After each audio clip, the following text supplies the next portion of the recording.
yesterday, Sara Salyers, Salvo and Liberation, launched a bombshell on the union.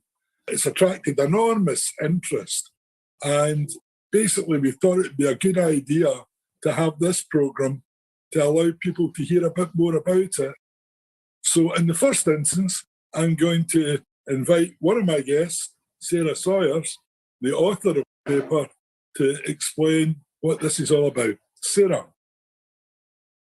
Well, most people who are interested in independence will have watched the submission to the Supreme Court by Dorothy Bain, the Lord Advocate of Scotland, on behalf of the Scottish Government, which, if you hadn't known what was going on, you might have thought she was actually speaking for the other side, because she very emphatically made a number of statements that really put Scotland in its place. You know, she said, I think 3 times, it might only have been twice, but I think 3 times, and once in writing, she stated that Scotland stopped being a kingdom at the time of the Treaty of Union. And so did England. I'm sure that English patriots loved that as well, because they were replaced by a united kingdom of Great Britain. And that single homogenous entity is what we live in. So what she was really trying to establish is that no matter what we call ourselves, we are a territory, a territorial part, a component part of a larger nation. And you know, that's been eclipsed by the fact that I'm not sure how many people paid attention to that, but it's been eclipsed, of course, by the ruling by the Supreme Court on Wednesday that we're not a colony, we're in a voluntary union, but we're subject to Westminster parliamentary sovereignty. And so what the court might not have realised it was saying, you know, in international terms, was you're a voluntary colony. That's what we got told. But, you know, the thing is that what the court of an oppressive administration says is legal is not necessarily legal in international law. And what we've discovered is that the union, as constituted in law, is not the union that they keep telling us we're in. That picture of this abolished Scotland and abolished England and one kingdom, and you know that we're really a territory in a single country, it's not legally true.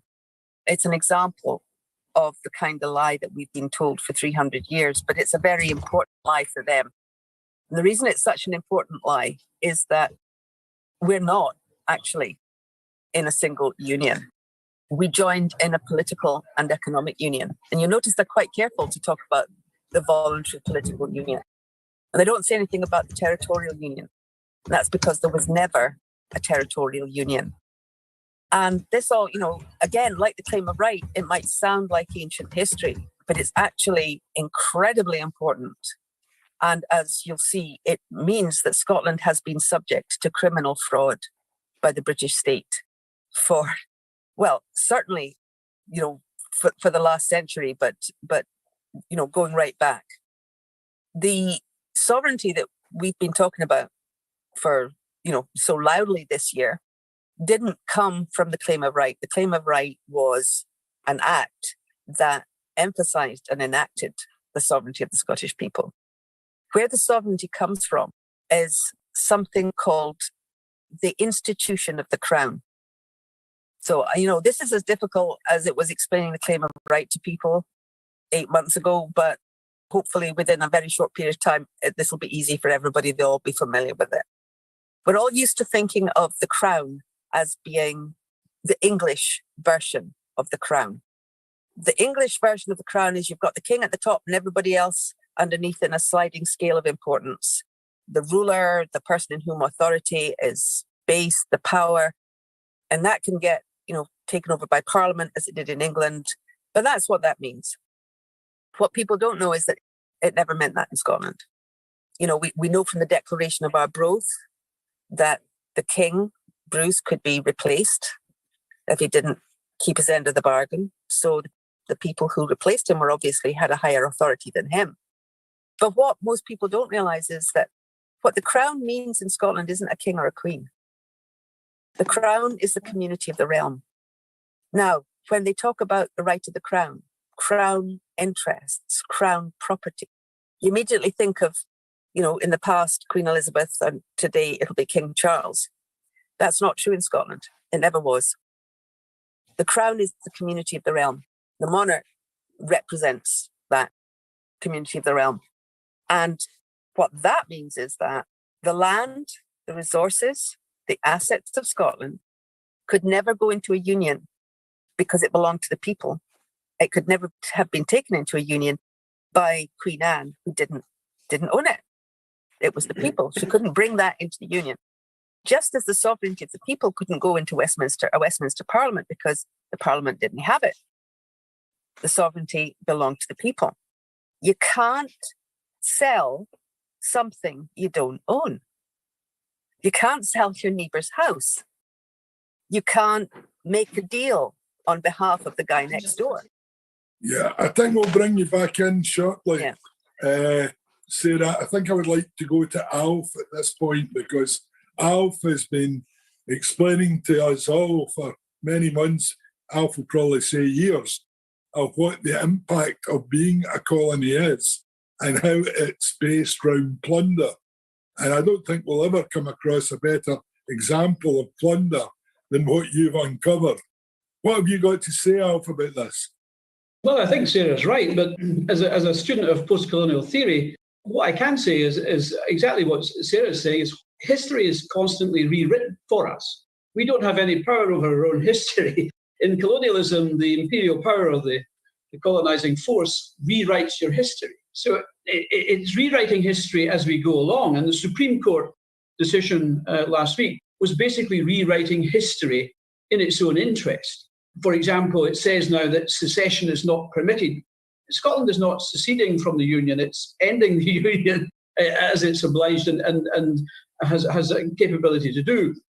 And it makes parallels with Quebec, which is part of a federation, not a union of kingdoms by treaty, by international treaty. So what this is basically is perpetuating this myth or this fraud, as Sarah says, that the Union it can hold Scotland in place, as it were. And that's the myth of the Union. And basically the role of the coloniser in post-colonial theory is to make independence seem impossible to the native. So they make independence, all routes to independence seem impossible, where it's really actually quite simple. But that's what they do. And they stress also that only the values of the coloniser are sovereign. So what we see here is England's constitutional parliamentary sovereignty imposed on a subjugated Scotland, and also in respect of this imperial crown, England's crown, which is imposed on Scotland, which has its own crown, which the royals, for some reason, never want to go near, never want to touch, never want to illustrate it going on their head, as it were. So we have this charade, this fraud.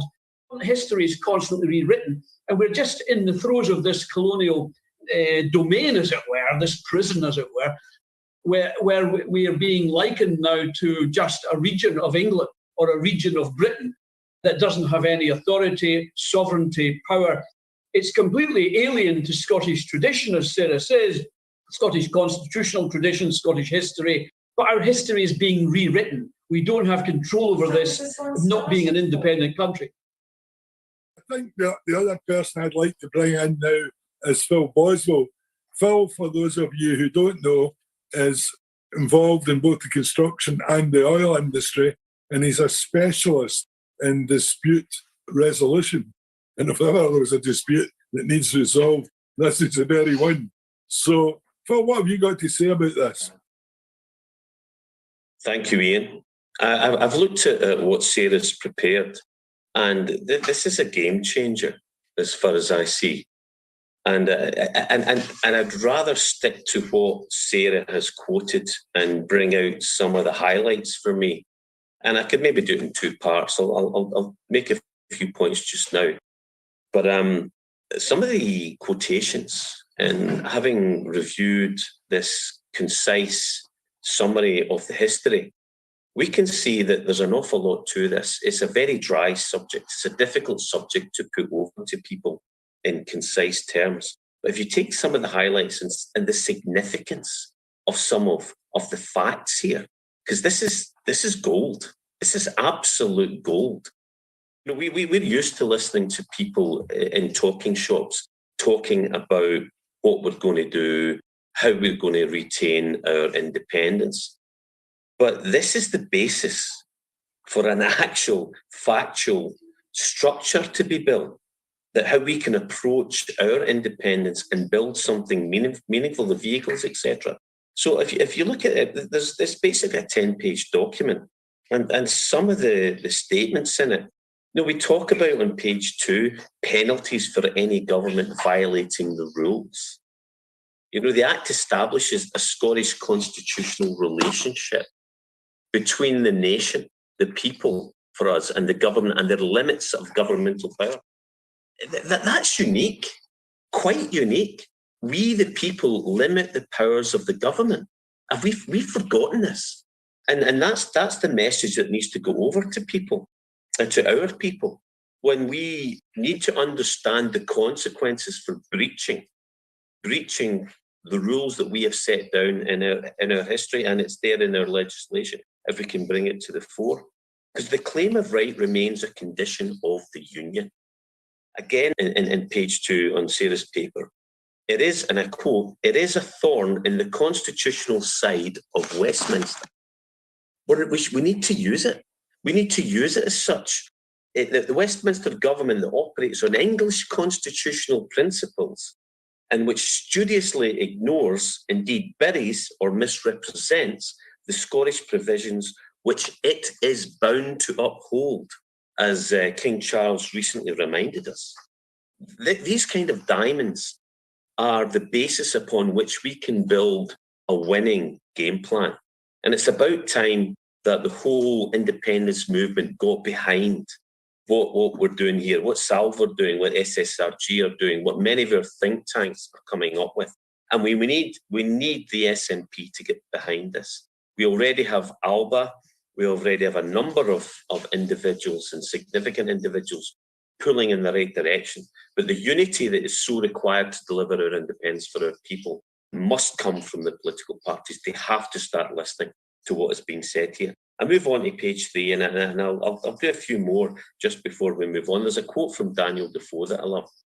And the quote is, "The laws of government in Scotland continue as the government continues established in the claim of right.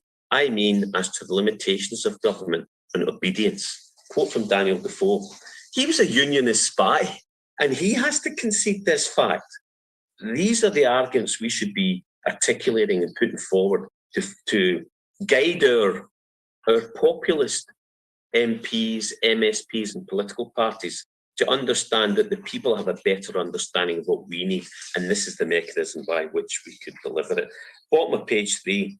"Nor could the creation of a new kingdom, a new state, and a new parliament transfer the territorial ownership of Scotland via the monarch to this new kingdom. Ownership of the land was and remains vested in the Crown as representative of the community of realm, not in the monarch him or herself, just as the final legal authority in the land was and remains vested in the people. The people being the people of Scotland, the distinction between the rules in England and the rules in Scotland, and the incompatibility of this alleged union of the crowns. There's just so much in here, Iain, that makes me think, if we can put this in a way that is understandable, that can be translated into policy, that, let's face it, politicians can understand, then we've got a fighting chance. Well, I think, Phil, I mean, if politicians want to get involved in that, nobody's saying they can't. And I mean, let's face it, if MPs next week wanted to start asking questions in Parliament about on what basis they've been stealing our oil and gas, for the last few decades, because we can prove they had no legal right to it. And let's see what happens. But the most important thing, and whether this paper will be successful, is what the people, us, the people, do with it. If we refuse to accept what the Supreme Court's saying, if we attack on the basis you had no right to take this in the first place, this is the great pain robbery. You you've been inflicting pain on the people of Scotland illegally, then, they're going to be in trouble. And so is any political party, by the way, that doesn't get behind it, because they're going to enrage their own members. So, we could get a real train going here in the right direction and stop the pain. And we should be doing that. Sara, can I come back to you? Because I want you to emphasise one particular point.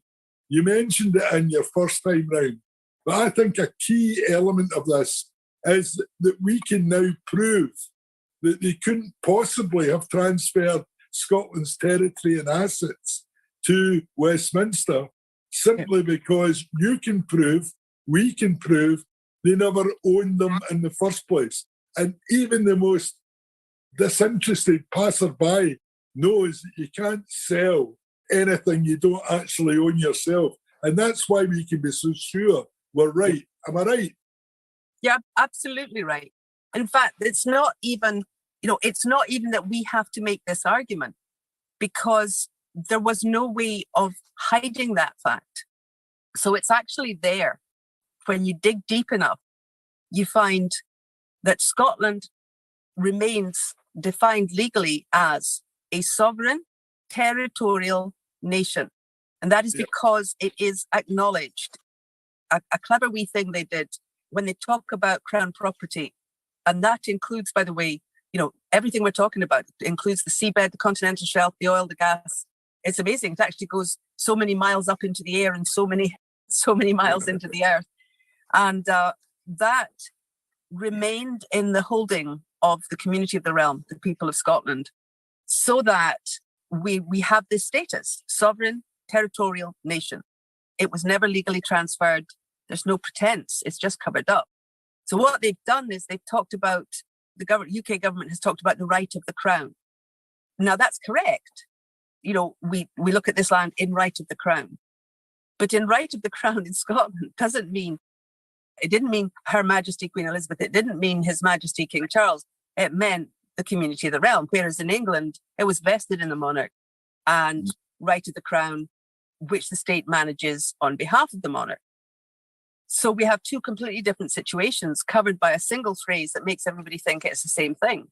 But what they're actually doing is they are administering the resources of Scotland in right of the crown, us, in a kind of, when you administer somebody else's assets, that's a trusteeship. You're a trustee. The Parliament in Westminster has taken on the sovereignty of the monarch. It can do, it can do with those assets as it likes because it's sovereign and blah, blah. But those assets never passed into its control. So it's operating as a kind of trustee for the people. But they're not in Scotland, are they? Because they're taking 100% of our assets. But you don't. And only paying us back maybe 8%. It's contract law. If you're acting as a trustee and you defraud the beneficiaries, you are in breach of the terms of the trust. You have committed fraud. And this is under modern, not just, constitutional ancient Scots law. You have to make reparations. Yeah, and there's international courts.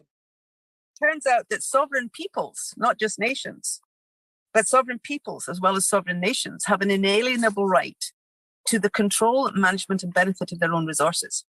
This is to deprive them of that is a crime in international law. Now, we can go to a Supreme Court that has replaced the Appellate Court of Scotland, which has higher authority, has authority over the Court of Session, but is bound and has stated that it is bound to respect the English constitutional principle of parliamentary sovereignty. And we'll get exactly where we got with the application to run a wee opinion poll on whether people want independence. That's where we'll get. Nowhere. And we're led to believe that that's it. That's the law. You're stuck. But as it turns out in international law, the ruling of a domestic court, even the highest court in the land, when it is the organ of a state accused of a crime against an international crime, and Scotland as a sovereign territorial nation remains a separate nation. Therefore, this is an international crime. Then the ruling of the highest court of the colonial administration is irrelevant. So what we have to do is we have to go to an independent, an international court, because the case is extremely clear. They knowingly defrauded Scotland, the beneficiaries of their trust, of everything that belonged to them. They have impoverished the people who owned those resources. And by law, what they should have done was set up a public body in Scotland to manage Scotland's resources. They could have taxed those resources, but we would have had the benefit of the actual resource, the leases. We could have done as Norway did. It would have been controlled in Scotland. We would have had all the jobs that are currently in the southeast of England.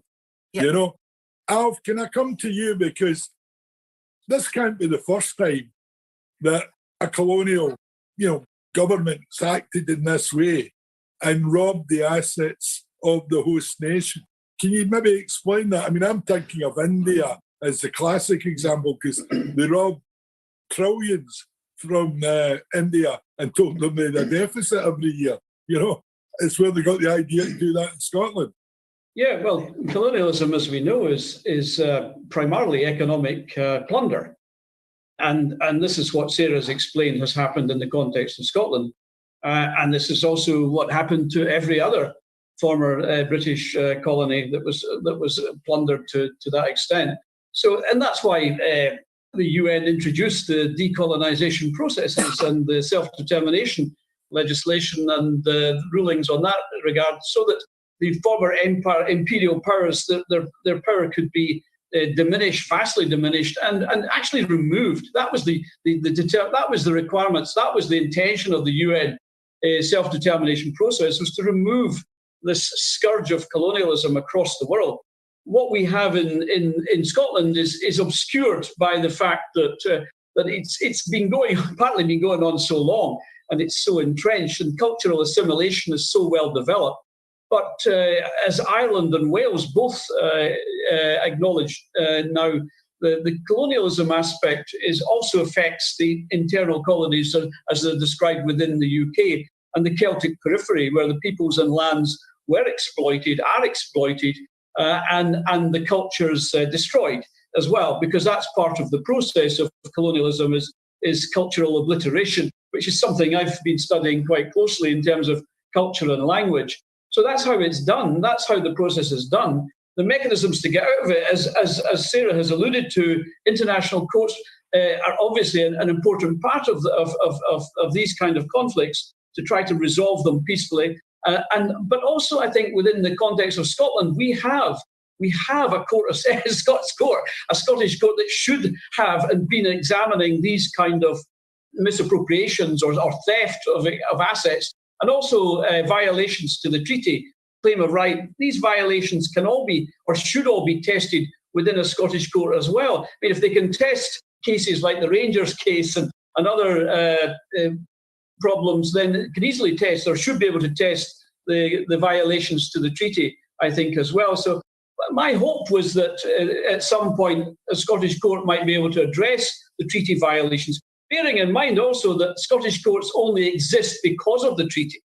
The treaty is the only thing that protects Scots law, or what we know is Scots law, and that process as well as the church and education as well. So I would have liked to see that done, but if that's not possible, we have to remember as well that in colonies we tend to have a colonial justice system. That's why you have international courts. So international courts to adjudicate on circumstances and events that a domestic court might be unwilling or unable to do properly. And that's another feature. Scots legal system has not really been able to address Scotland's constitutional reality for a very long time, perhaps since that 1953 decision that demonstrated Scotland's different constitutional tradition and laws. But maybe it's about time that was brought to bear. And I think that we should use all mechanisms to alleviate the scourge of colonialism, however you want to describe it, is still going on. It's theft of a country's resources. It's plunder of the resources. It's the obliteration of a people's culture, their nation. And as I've found in the studies of colonialism, you either get independence, liberation, or you're your nation, your culture, your people, your identity, your language is all disappear and wither. And that's what's happening with Scotland at the moment. Can I go to you now, Phil? I mean, it's bad enough that these assets have been stolen, but it's not just that is the total loss. What the total loss is what Scotland could have done with that wealth, with those resources over all these years while we've been getting plundered. How different Scotland would look today. There's a great opportunity being lost here, and it's vital that they bring it to an end now. So what do you think, Phil? Oh, 100%, Iain. Where we are now is, and it's something both Sara and Alf and yourself have touched on, the Sovereign Wealth Fund. I work for Statoil, and the philosophy is a completely different one when it comes down to oil and gas.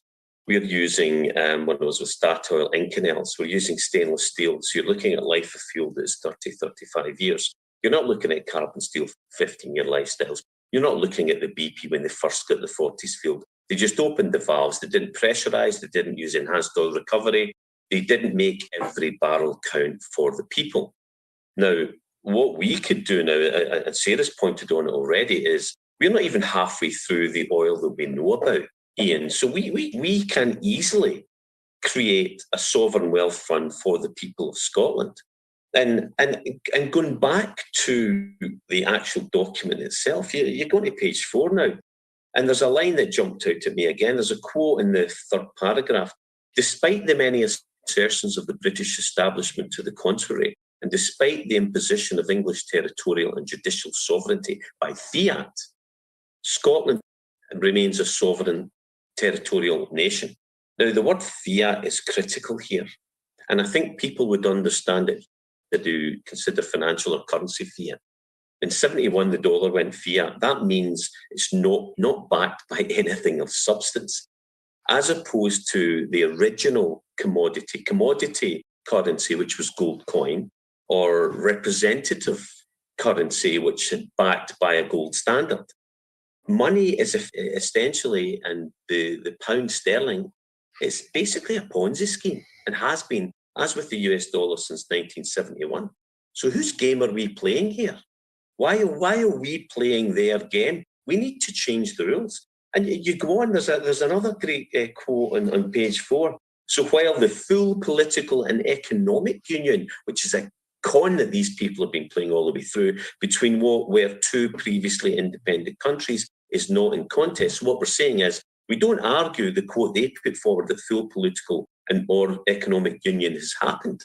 But we don't presume, as they would like to imply, that that is everything. There's much, much more to it. Okay, we don't argue that's in contest, but the territory of Scotland has remained sovereign. That's critical, because as defined by the reach of Scots law and the distinct legal character of the Scottish Crown, there was no extinction of either nation. We continue to be a sovereign nation. I think I'm right in saying that line that we hear so often from Westminster, that Scotland and England ceased to exist and became one country, that was an aspiration of Queen Anne. It couldn't possibly be enacted because, there was so many differences between Scotland and England. So, I mean, they quote to us an aspiration of a monarch from hundreds of years ago. And they're using that as a disguise to the reality that Scotland's still a sovereign nation and they had no rights to these assets at all, because Scotland's territory was never ceded to anyone other than the people of Scotland. Correct, Iain. And Sarah's paper speaks to this. If you go on to page 5, I mean, there's a quotation: a single United Kingdom of Great Britain only exists as a kind of aspirational ideal, a badge of identity. After all, states and nations may call themselves whatever they like. A true United Kingdom cannot exist as a legal entity, however, while the crowns of England and Scotland remain in place, ancient, separate, distinct, and with very different constitutional implications. And if you look back at some of the old legislation, I'm talking about semi-ancient, the proper title is the United Kingdoms not kingdom, the United Kingdoms, plural, because it's Scotland and England as the joint kingdoms. So yeah, absolutely bang on the money. And there's so much in this. I mean, you could go on all night. I'm going to let you have one more quotation. You have to pick your favourite, because I've got to give Sara the final say. Oh, 100%. Well, as an oil man, I would go to page 7 and quote the quotation, point 1 and 1, 2, 3, 4, 5, the 6th paragraph of the line. Be it enacted, by the King's most excellent majesty, that vesting the property of petroleum in His Majesty, the property in petroleum existing in its natural condition in the strata, blah, blah, blah, blah, shall have His Majesty shall have the exclusive right in searching and boring and getting such petroleum. Now, I'm absolutely okay if the Bax Coburg Gothists, or Windsors, as they so call themselves these days, in my opinion, they're welcome to keep all the oil and gas that they personally extracted. For the rest of it, where it was licensed by others, we shall seek damages, civil damages or reparation. And there's talk of fire ice in all minerals. What people don't know, crystallised methane or fire ice, we know about it because it destabilises drill pipes. We map it all over the North Sea. We believe there's more fire ice or crystallised methane than there is oil and gas. It is now economically viable to farm this. The Chinese are doing it on a large scale. The Japanese invented the technology. And it's not just oil and gas, it's minerals. And all the way out through the Rockall Basin and all across the North Sea, this is worth its weight in gold, quite literally. And you can't grab it because of the pressure and the temperature at the base of the sea. It's in mud quite often. If you pick a grab and you picked it up, as the pressure decreases, as the temperature increases, it turns back into a vapour or a gas, and you get bubbles of methane, which obviously is no good. But we can now fire it. We can now develop this. So the financial implications of all the minerals that remain in the seabed go beyond the value of oil and gas, which we're not even halfway through. And the Norwegians have built a $1.3 trillion fund based on what they've done so far. Why? Because they look after their own, put our own house in order, and this is a vehicle we can use to do exactly that. Thanks very much, Phil. Sara, can I move to you to round up and put the final word in all this? Well, the final word is, I suppose it's obvious.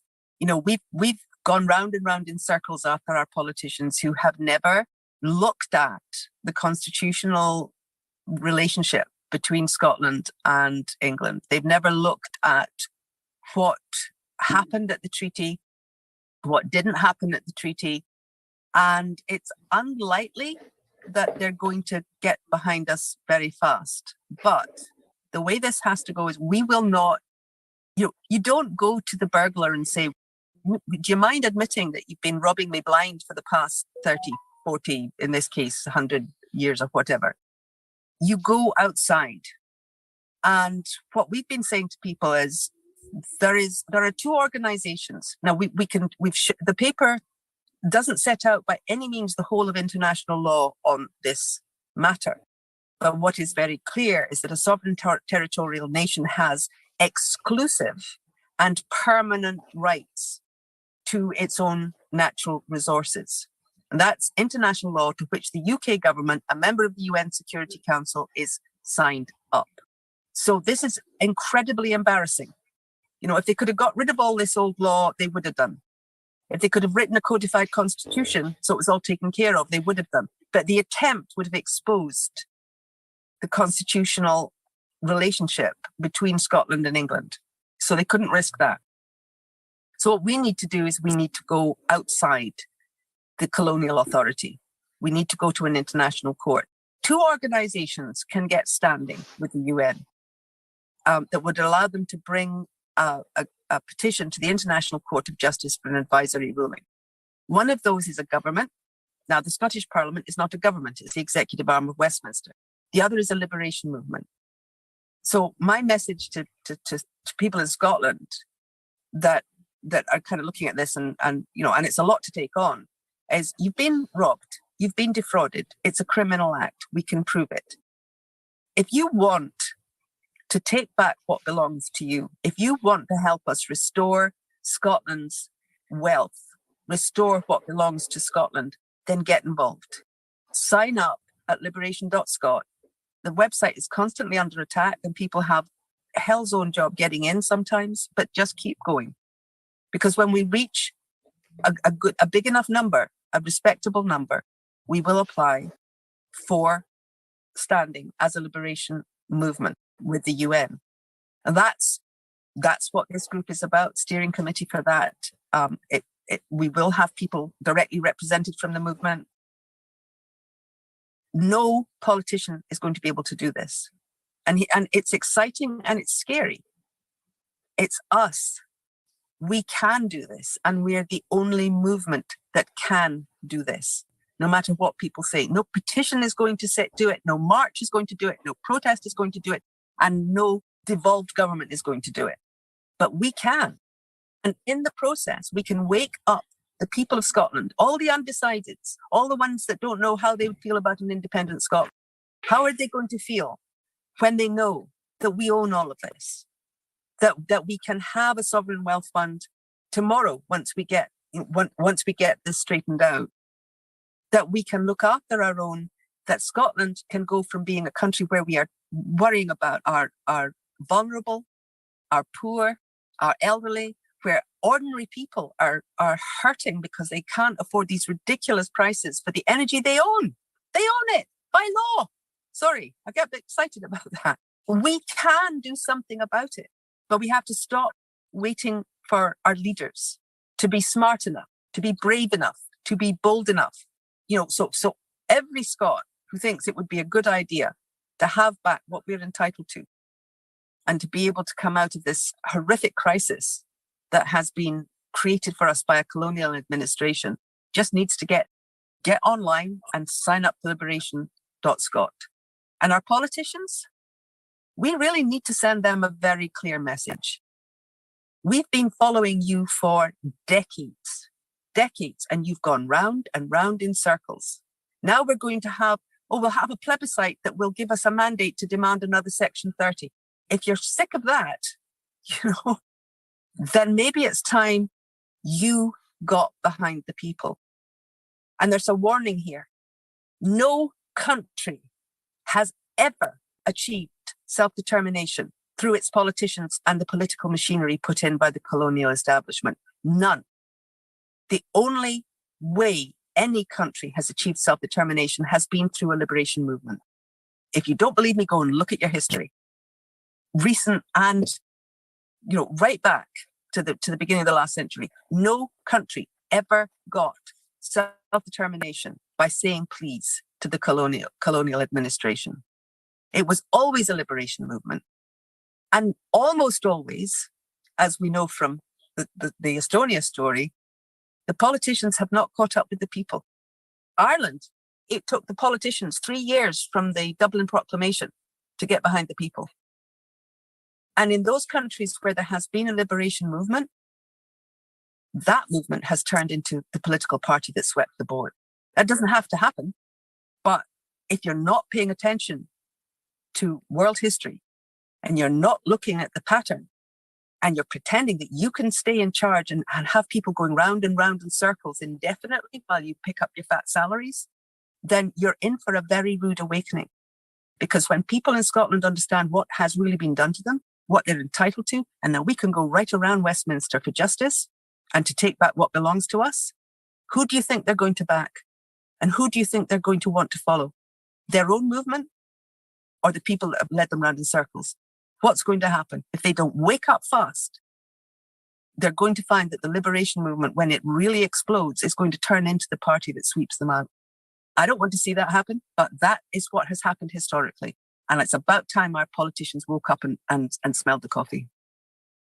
Thanks very much for that, Sarah. I don't think we could have had a better ending to any programme at a time when the whole of Scotland's looking for hope and looking for direction. You've got it today here in bucketfuls from Sarah and the rest of my guests. So thank you for watching. I hope you're enthused. And you are the really important people, because it is the people it is you, and I mean you personally.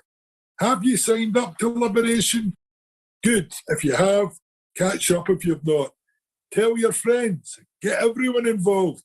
We'll have sons and daughters. We can have kids if they want. It's going to be their country one day. We've got to get everyone possible to sign up to this. And let's get Scotland moving instead of, as Sara says, going round in circles to nowhere. So thanks for watching. I hope you've enjoyed the programme.